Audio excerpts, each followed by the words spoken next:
Stay tuned for Surly Voices.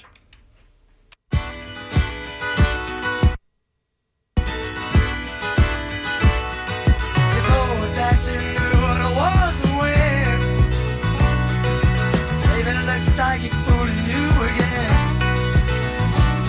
You thought that you were gone the old state high. Baby, it looks like I've been breaking out. I'm a dark horse, running on a dark race course. I'm a blue moon. Since I stepped out of the womb, I've been a cool jerk who's looking for the source. I'm a dark horse.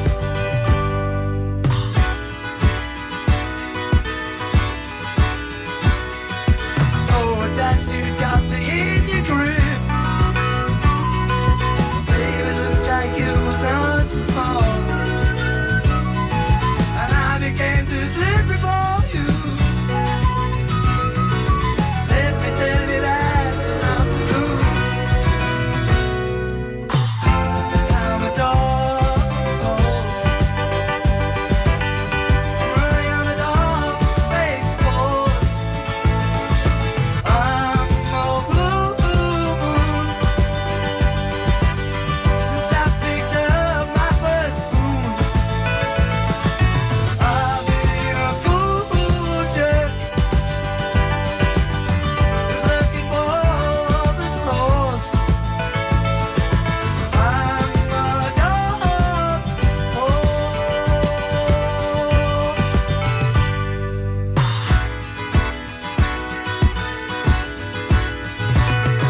I thought that you knew it all along, till you started getting me not right. Seems as if you heard a little late. I warned you when we both was at the starting gate. I'm a dark horse, running on a dark race course. I'm a blue moon. Since I stepped out of the womb, I've been a cool jerk who's looking for his perks. I'm a dark horse.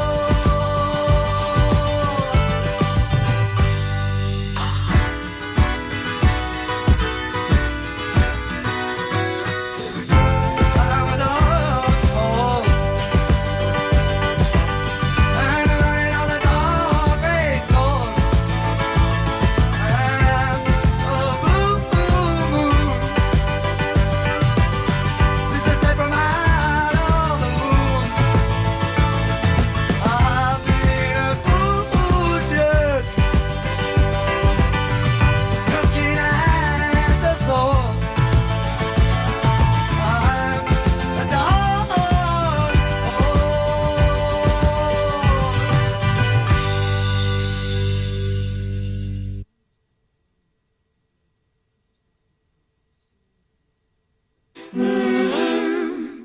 No man in the world. No man in the world. The measure of any society is how it treats its women and girls.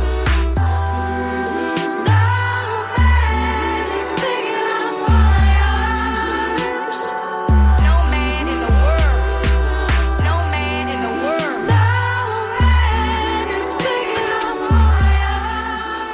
The measure of any society is how... All right.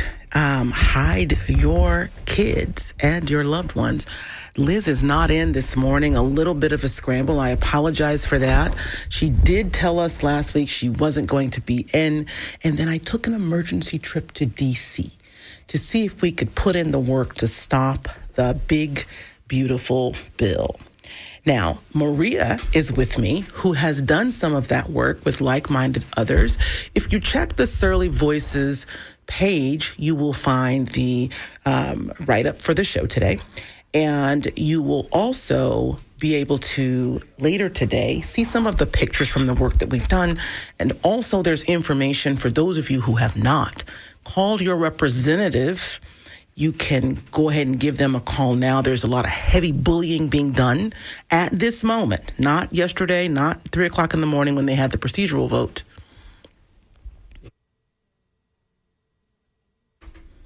Okay, and so that is, there's information on the page that you can use. How about that? So that's what I have for the lead-in. I have Maria. How are you this morning, Maria? Maria, are you here? Oh, so we don't have any Zoom. I haven't gotten that. Okay. All right. So, so we're not going to have Maria at this moment unless she calls into the studio. Still a little bit of scrambling. So what I'd like to talk to you guys about this morning is this big, beautiful bill. Now, you've heard a lot about it. There's been a lot of hyperbole. There's been some catastrophizing. There's been some promises that there's going to be horrible and lasting impact on you. This is something that we can't take back. Generations, we're going to be fighting this thing for generations. But let's go over exactly what is in the bill. Now, most of you have already heard about Medicaid and what Medicaid cuts that are going to, by some estimates, 900,000, 700,000 people. By other estimates out of Yale that are saying that in Florida alone, as many as 1.9 million people, 2 million people off the rolls for Medicaid services. That would include some of our seniors. That would include children that are not well, whose parents cannot afford things like wheelchairs, DME, nebulizers, any type of at-home nursing care. Those things are all on the chopping block in this legislation. That's a real thing that's happening. What most of you don't know about are the Medicare cuts. So because Florida it's such a harsh... Wait. Who is this? Who am I talking to? Joe? Okay. Hello? Hi.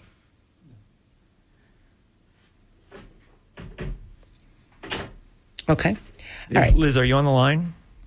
Yes. Okay. Well, that works too. Can you hear me, Liz?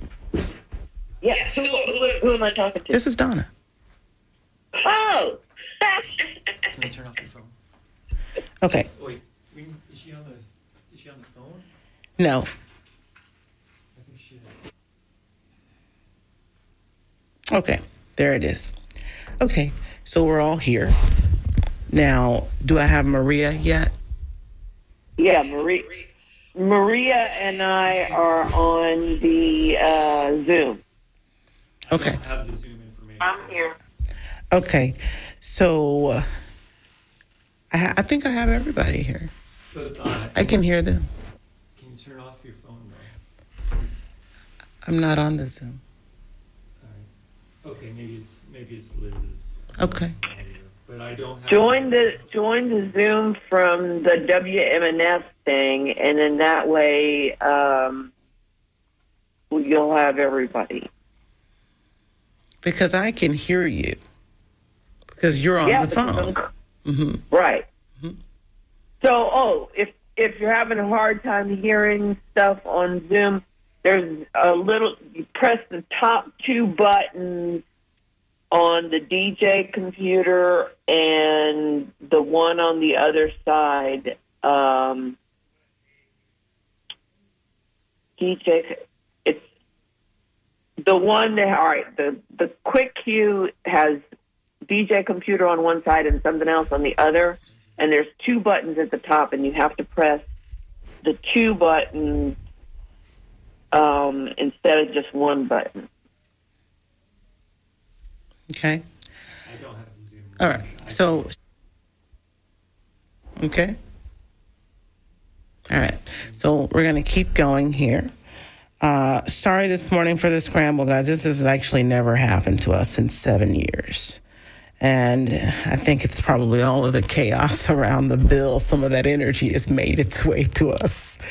So we were talking about Medicare. People don't know that this isn't just a tax bill, okay? This is a sweeping package bundled through budget reconciliation. And it seeks to merge tax cuts, entitlement rollbacks, a debt ceiling raise, defense and border security into one 940, as I'm told, page bill. And the tax breaks are mostly for wealthy people. And this one is going to make the Trump era individual and corporate tax cuts permanent, along with new deductions for tip, overtime income, U.S.-built car loans, senior Social Security recipients, and a permanent SALT deduction boost up to $30,000 to $40,000. And although this bill is being marketed as populist, analysts tell us that most of these benefits flow to wealthy households, okay? Low-income families could actually lose overall, especially once their benefits are offset by the cuts. Okay, so social safety nets are taking a blow. Medicaid and SNAP are slashed, deep slashes. These are gaping wounds, you guys. $930 billion in Medicaid and up to 20% reduction in SNAP. Now, a lot of families have been using these SNAP benefits to offset rising costs in things like their utility bills. They're telling us that the wages have kept up with cost of living since 2021, which was our COVID era. However, we had not had a cost of living increase since 1973. So how do you catch up almost 50 years in 3 years? You don't, is the answer. So Americans are struggling. I've seen eggs as high as $13.99 a dozen. Oh, wow. Yes. And I mean, it's 18 eggs, to be fair. It's a dozen and a half, to be fair, right? Don't want to be hyperbolic. So Medicaid and SNAP are slashed. These families already on the edge, on the margins, gigging, driving Uber, doing a lot of side work, you guys. These people are going to go belly up, okay?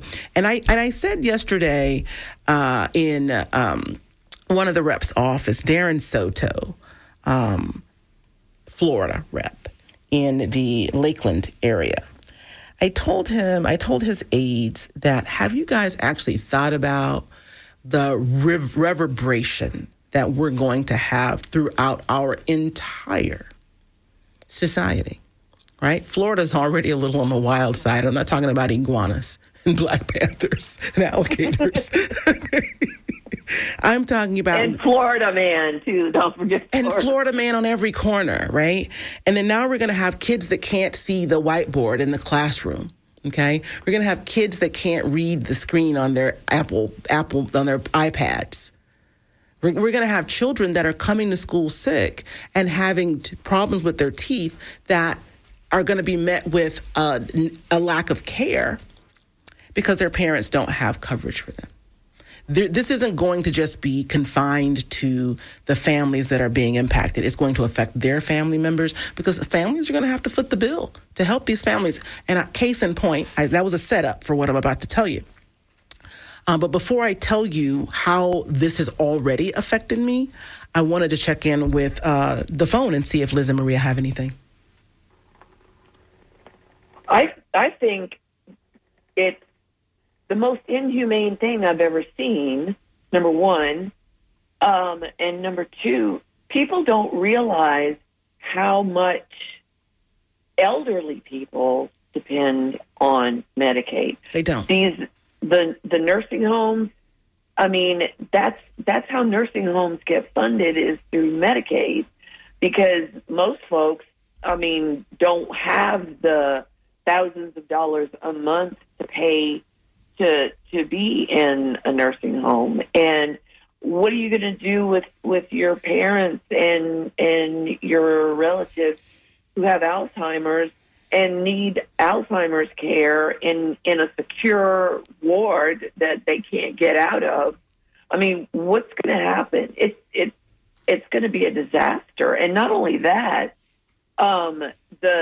the hospitals also, I mean, people's health care depends on Medicaid to a large part, not only the elderly, also, younger folks.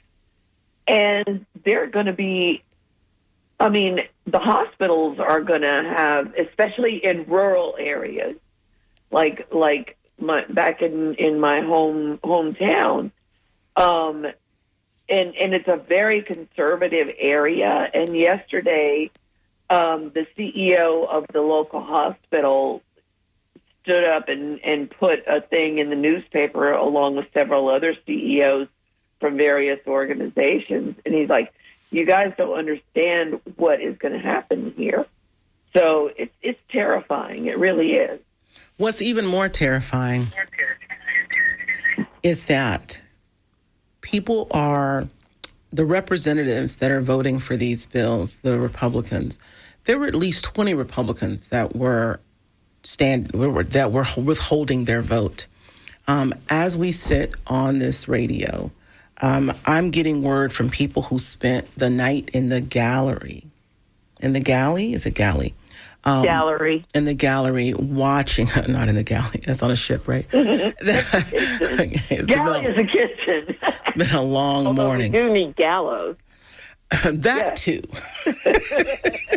Right, the intergallows humor, right? Asterisk, intergallows humor. So this is unprecedented in its scope. It is going to be unprecedented in its impact. And from what I'm hearing in real time, they are threatening, bullying, all manner of chicanery, and gangsterism is going on the Hill right now for folks who don't want to vote for this bill. So I want to say this to people who are thinking of running for office, who are currently running for office. Okay, I think there's opportunity in this moment because let's say this bill passes. There's an opportunity to convey to your supporters and your would-be supporters that you are down to stand up. See what I did there? For them now, before you're elected, before there's something in it for you down the road. Right now, I think you taking the risk and stepping out and speaking with your full-throated denouncing of this bill is going to help people see that you're one of those people they can rely on. And I don't want to go into I think we've talked about complicity on the part of the party, right? But there's an opportunity for incoming folk to prove that they're not just new seat warmers. Don't you think, Liz? Yes, absolutely. I mean, now is the time for folks to step up and make noise. And I know Maria posted a thing last night on Facebook. A representative in the House got up and was just slaying all the people that were thinking of voting for this, and he used a word that we cannot say on air. It's a bodily function, though. Yes. It's another word for excrement, but yeah. So he used this word, and it was quite an impassioned speech. And then it's like the chair said, "Oh, we don't use."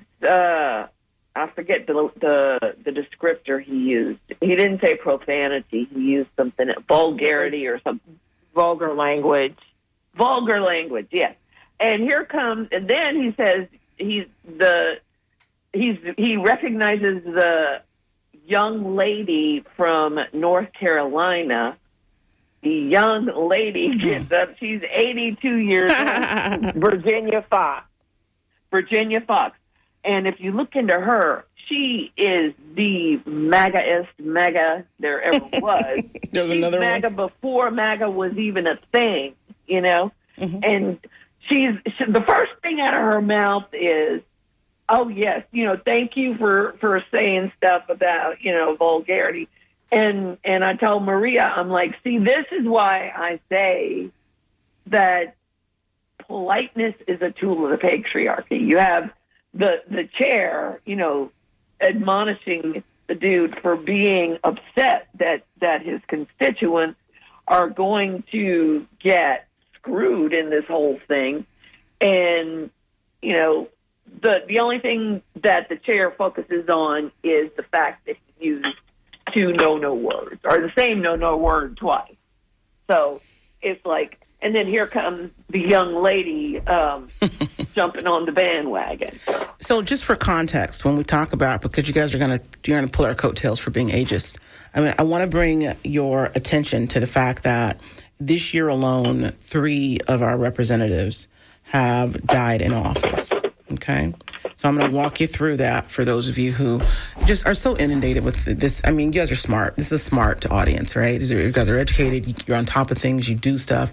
But I want to make sure that everybody out there understands that as of July 3rd, that's today, there are 3 vacant seats in the U.S. House.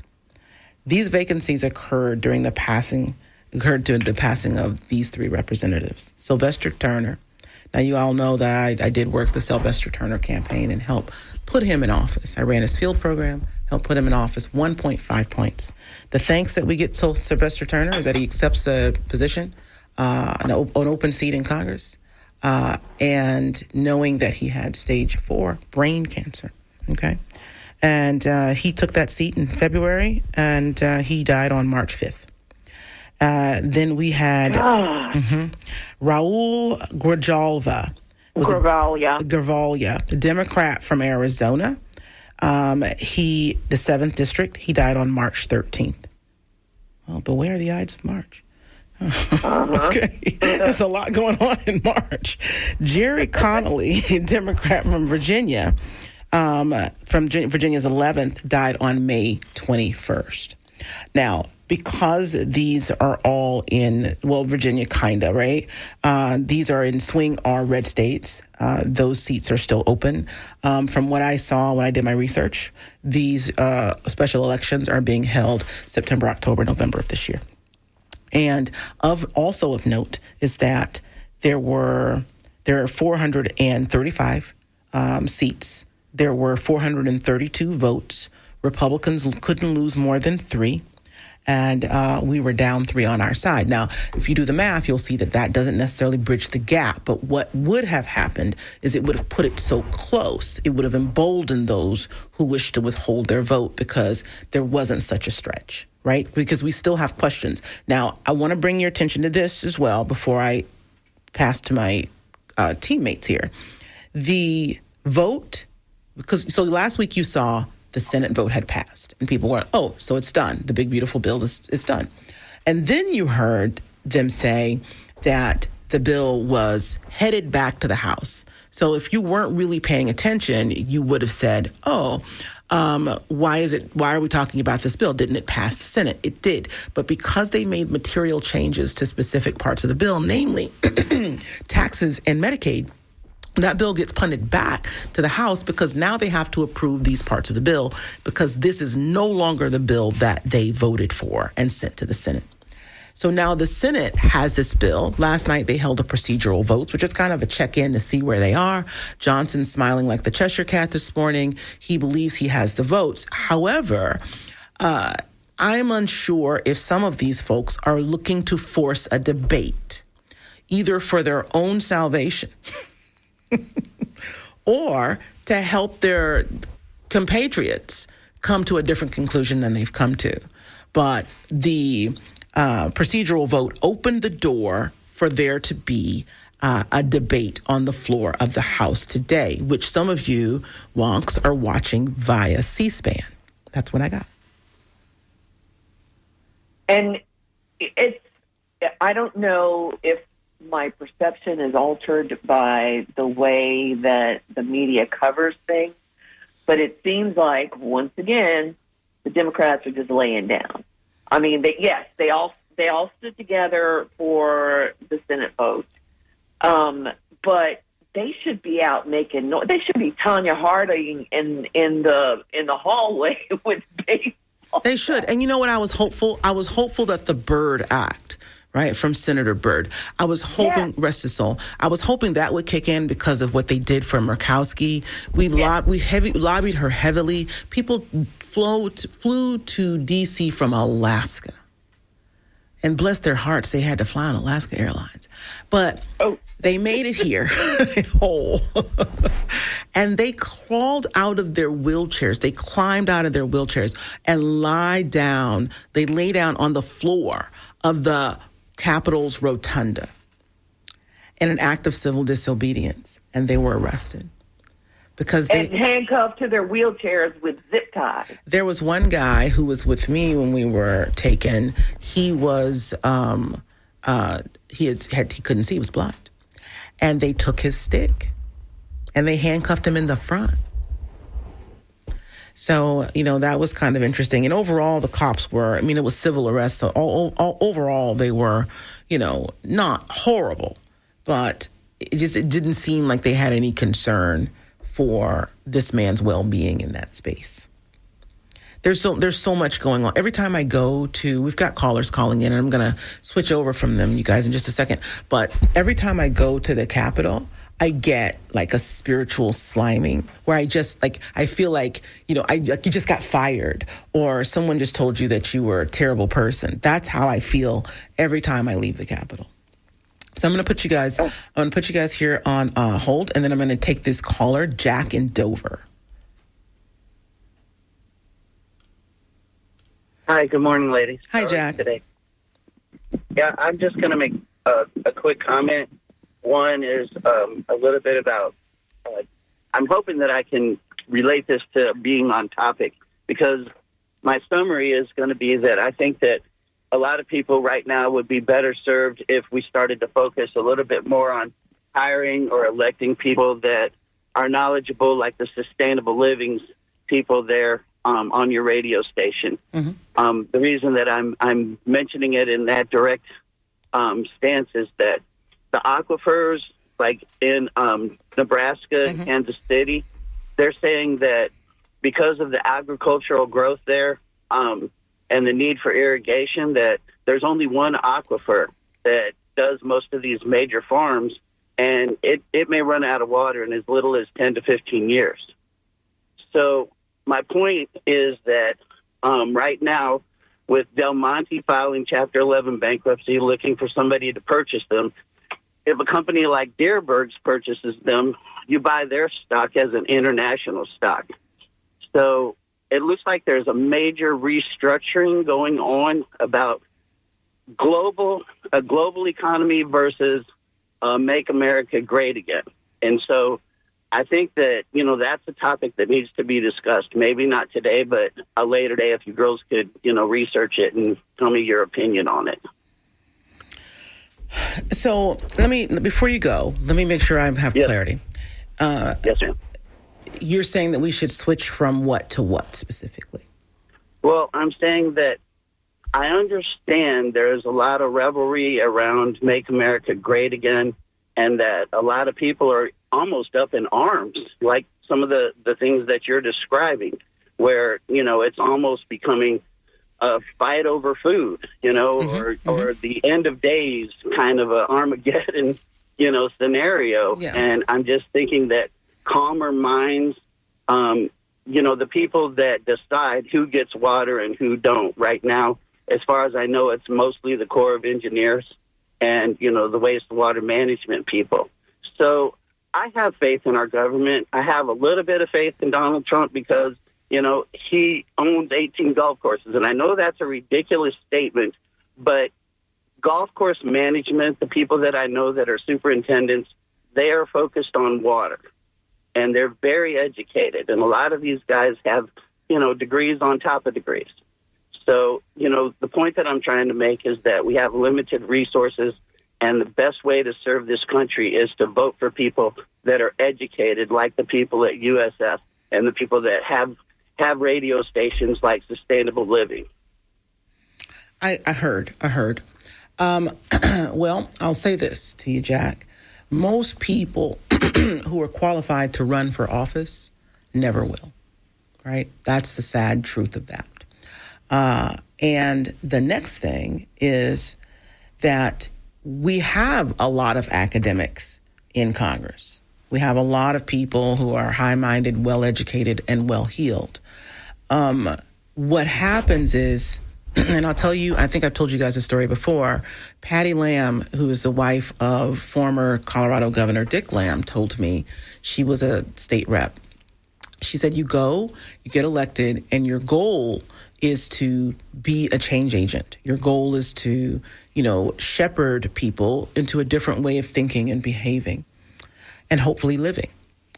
But the next thing you know, the heavies are in your space, in your office, and the next thing you know, you're making cloakroom deals in the cloakroom.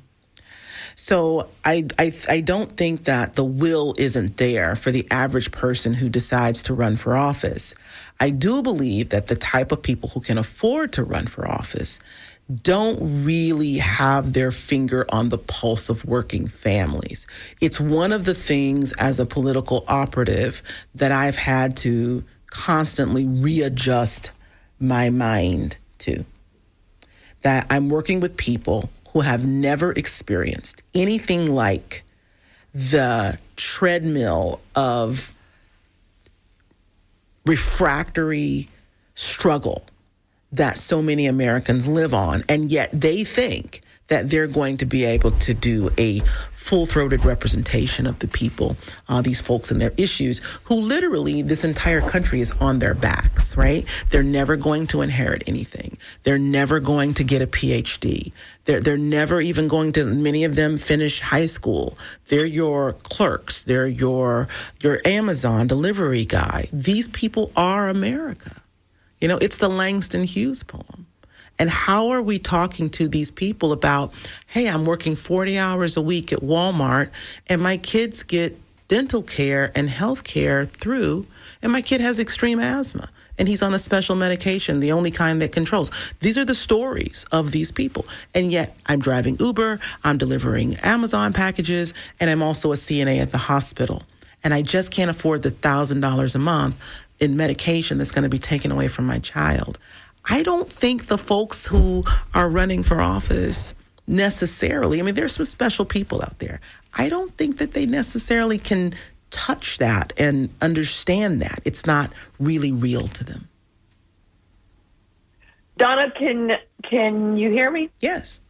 Okay, awesome. I don't know if Jack could hear Maria and me, but we were losing our minds when he was talking about the golf course and the folks that maintain it. Yes. And so I don't know if Jack got to hear any of that, but Jack, these guys are dedicated to watering their golf courses, not to providing water to anybody else. And so, yeah, I just wanted to make sure that Jack... Or for the greater good. It's not like they're growing food. Right. They are creating entertainment for billionaires, and they are polluting our environment while they're doing it. So tell me how that helps. Yeah, it does. Any of us. Yeah, it's just more self-dealing. It's just more self-dealing nonsense. Exactly. Yeah. Vanity. And then, it's so it's infuriating to know that all this quote unquote big beautiful bill. I haven't found an alternate thing to call it yet, and I can't say what I call it on air. But it's a wheelbarrow of manure. How about that? It is. And the whole purpose of it is so Trump and the other oligarchs can get richer, while the saps that voted for him, get hurt in the process. I don't want to see anybody lose their health care, even MAGA supporters. I don't want to see anybody lose. We have such shoddy health care to start with in the United States because we're the only major country that doesn't have universal health care. Thank you. And so it's like we have the most substandard health care of all the major countries, and yet now we're going to be like worse than third world countries now, because our most vulnerable population is going to be stripped of dignity and humanity. Yes. I mean, it's enraging. But but can I just say that I think that can you guys hear me still? I think that has to do with a couple hundred years. Well, we did used to have farmers and people, everyday people in office. It wasn't just like, 435 lawyers. But this is a consequence of hundreds of years of people who cannot relate to the most vulnerable, to the regular folk who just, are taking your clothing through the window with the dry cleaners. I'm unsure if I think most of our elected officials think of these people as votes. I don't think they think of them as people. Now, there are some elected officials who grew up in marginalized circumstances. Take Alex Padilla of California, who represents 39 million people. That's more than 10% of the U.S. population, who was manhandled by federal agents a couple weeks ago for trying to ask a question. Right. And let's take Ayanna Pressley, who always makes time. And I'm going to tell y'all something that you probably don't know that I'm learning from being at the Capitol a lot. I know you guys love Jasmine Crockett's clapbacks. I know you love them. I have not since. I've been going to D.C. since before the Dobbs decision. I have never seen her. And I'm talking, I've seen Dream Defenders, Working Families Parties, Planned Parenthood, NARAL, all these organizations, the people, Moral Monday, William Barber, the Poor People's Campaign. I've seen all of these groups. 5051 was there yesterday. I have never, not one time, seen Jasmine Crockett dignify any of our causes with so much as a guest appearance. Nancy Pelosi has come on a walker. Okay? She didn't have on her high heel shoes, she had on sneakers. And she has a big entourage. But I saw the speaker come on a walker, but I have never seen Jasmine Crockett. And I didn't think of it until I was scrolling through my feed the other day. And it was like, hey, your girl loves to get, your girl ain't scared to clap back against the Donald J. Trump and his cronies. And then it was at the bottom, it was asking for money. Now, I did used to give her money. I've given money to Mark Kelly. I've given money to all these people.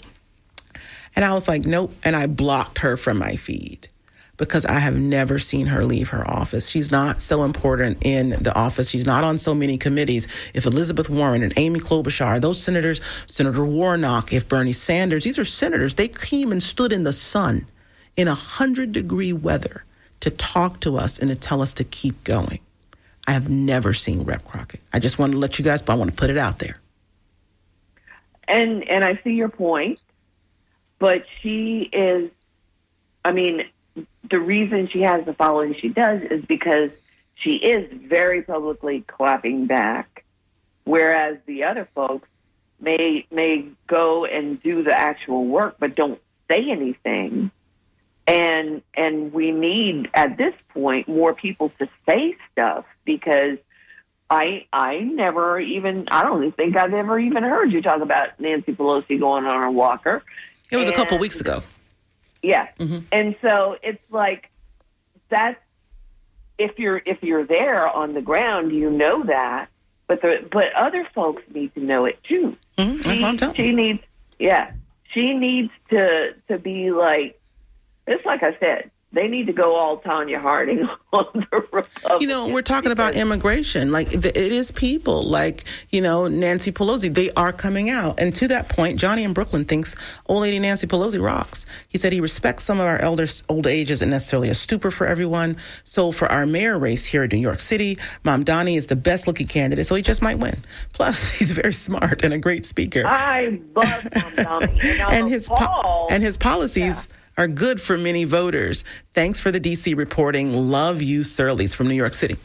Go ahead, Liz. Oh, thank you. I love Mamdani, and it irritates me to no end that none of the major Democratic names out of New York are supporting him and are actively trying to discourage folks. They fear him. They fear him. Look at you have to examine who their donors are to understand why they are the way they are with him, because they have gotten millions of dollars, hundreds of thousands for some, right, on the low end.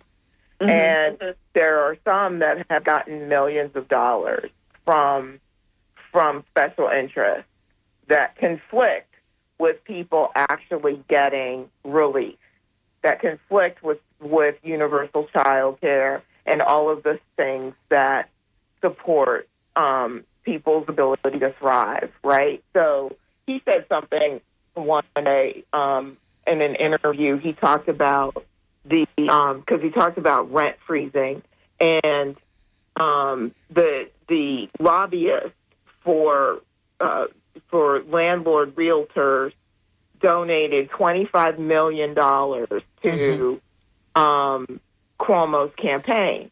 And he basically said on the interview, because if you could afford to give this guy $25 million for his election, you can afford to help people have relief. See, Yeah.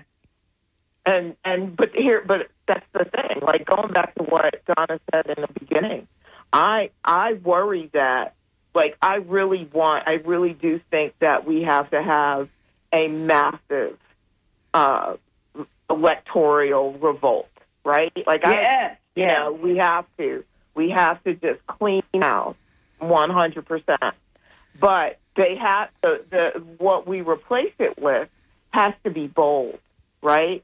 And has to be unabashedly supportive of everyday Americans. It has to be. Right. You cannot remove and replace MAGA people with tepid people who are catering to their special interests and telling us that we still have to wait for $35 a month insulin. Say more there. And, Right. We have, if we are going to do this, we need a commitment from a new college of Congress that is going to do the bidding of the people's business and not any more of this nonsense of what we're experiencing right now. We got here for a reason, right? This incrementalism and this, you just have to wait, and, we're not ready yet, and, we can only do so much.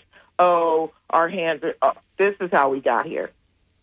I got into this. Right. I got into this cross-up thing the other day with someone who has been on the show, and I have a great admiration for their work. Was really angry that we were trying to push this bill or, get some concessions out of these, these visits, because it was 2:30 when they said we might have the votes. Who's down to go to D.C.? Maria and I got this, right? And the people who are listening, Betty Ann, Deborah, we got this text. And I watched people, Trevor and all of the people in Florida who do this work, I watched them try to turn their lives around so they could go walk out of their door in a couple hours or in the first thing in the morning and get on a flight. There was someone who was so offended by that and said that we should be doing mutual aid. We are always doing mutual aid. And that is the setup for what I was going to tell you guys early, speaking of mutual aid and how this thing works. When the state fails to care for its taxpayers, remember, the state can only run with taxpayers' dollars. All of the money they're moving around came out of the pockets of American and American commerce. Period. That's right. Hard stop.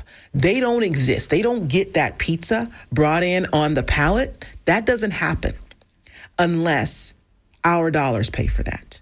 Our dollars pay for the air conditioning in the Capitol, the floors to be cleaned. That's our building and our money. Now, when I say that, I think there's a complete lack of respect for what that means to the average American. I think that they think nobody cares about poor people, but poor people have families. Struggling working families have family members who care about how they're doing. Speaking of which, my niece has cancer. She has lymphoma. I have permission to tell her story. And she and my nephew, I put up a GoFundMe a couple weeks ago for them because they were like, oh, we got a cost share for our cancer treatment. Florida Medicaid says that for the treatment that I was on in South Carolina, I can get the treatment, but I have to cost share. I need another $2,400. And I was like, oh, okay, well, I guess I'll just get the $2,400. And then I thought, nope. Because once we clear that hurdle, we still got a housing problem. We've got a bad schools problem. They were in Duval County, right? And I was like, you know what? I didn't raise my kids there, so I'm going to suggest to them they don't raise their kids there. So I said, listen, how about we take the $2,400 and put some on top of that and move you guys to Vermont, where your mom is. How about that? And they went and they talked about it. They came back 2 days later and they said yes, because we understand that the moment she gets to Vermont, her daughter is going to get the glasses she needs. She's going to get the cancer treatment she needs. They'll get the housing assistance. And that's just for now. Because eventually people are going to pour out of. I got a text early this morning from someone who used to live here that said, hey, I got arrested in an immigration raid, and now, because I was charged with the felony, I cannot work summer school. So I will be back in Florida by the end of the month. Can you imagine? Can I just say this, because I have said this to our elected representatives. Yes. Charity is no substitute for justice. Nope. Yep. Okay. And we cannot equate the two. We cannot pretend that our mutual aid in any way speaks to or addresses the injustice. Say it. I am a big proponent of mutual aid, but it is not a substitute for justice. Right. And what we are talking about is justice. Mm-hmm.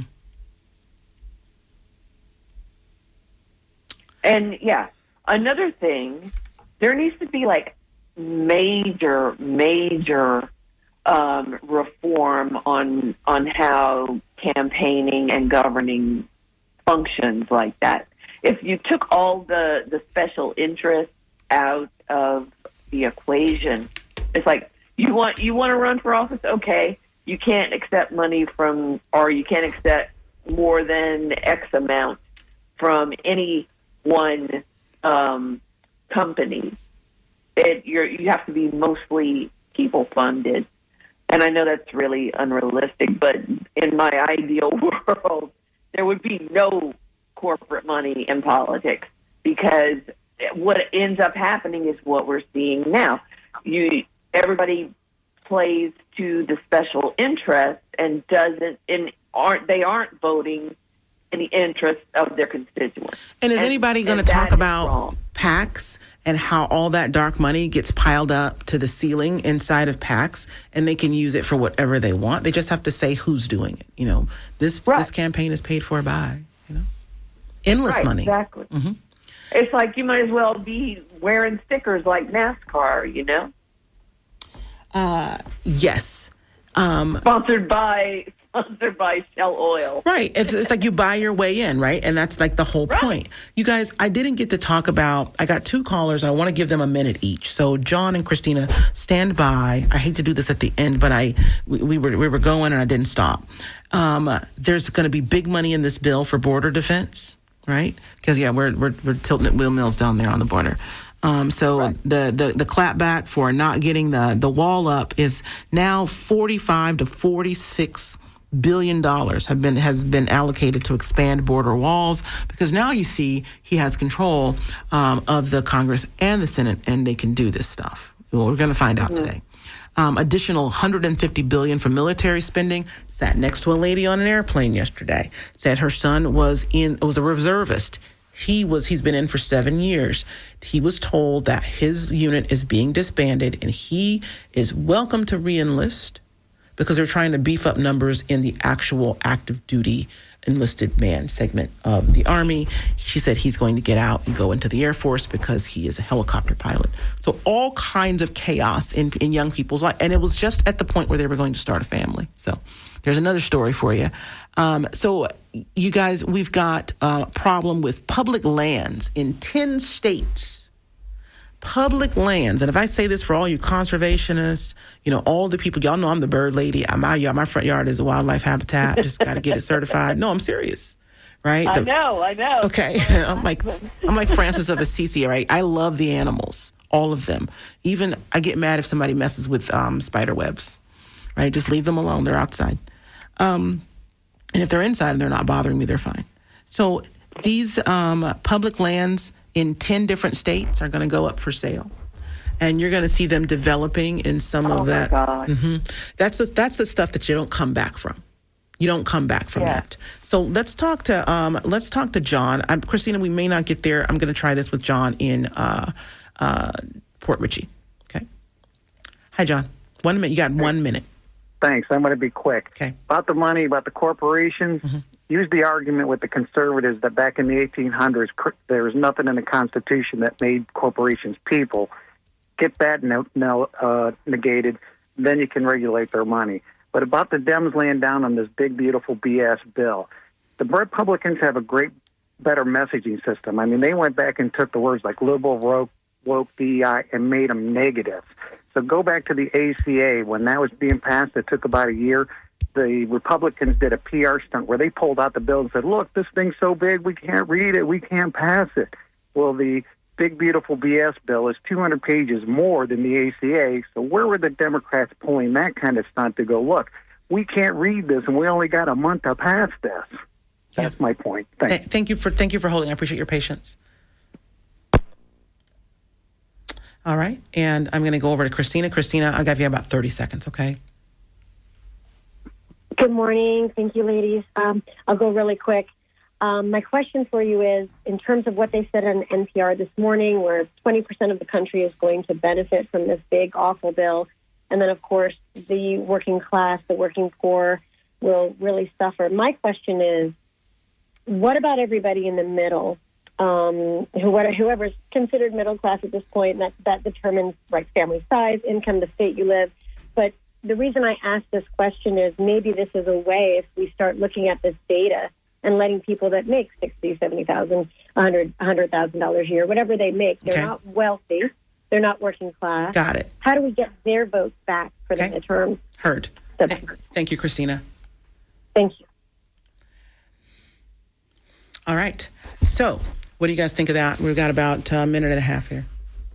Well, the problem is that the MAGA movement has driven a wedge, because a lot of these folks who are MAGAs are not wealthy. They are, farmers. They are folks who live paycheck to paycheck, like a lot of other people do, and yet they think that Trump is going to be the savior and do all this kind of stuff. So the problem is, what's going to have to happen is they are going to have to suffer the repercussions from their choices, but the rest of us are going to have to suffer as well. All right. So the last thing here is, as we check out, we're going to come back and finish this next week, but we only got about 20 more seconds. Keep pushing, guys. Check out our pages, Surly Voices, and I've got stuff on Donna L. Davis. You can check there too. Thank you. Diamonds, I like stunning, I like shining, I like $1 million deals. Where's my pen? I'm signing. I like those Balenciagas, the ones that look like socks. I like going to the Tula. I put rocks all in my watch. I like texts from my exes when they want a second chance. I like proving wrong. I do what they say I can't. They call me Cardi, banging body, spicy mommy, hot tamale, hotter than a Somali. Bird, go, Ferrari, hop up the stoop, jump in the coupe.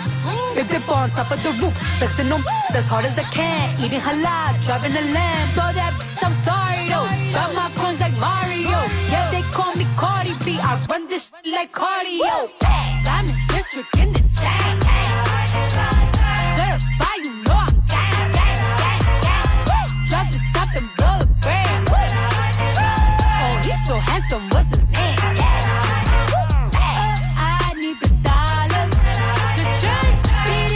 like piñata. Tell the driver close the curtains. Bad chicks make you nervous. Chambean, chambean, pero no jalan. Tú compras todas las Jordan Boy.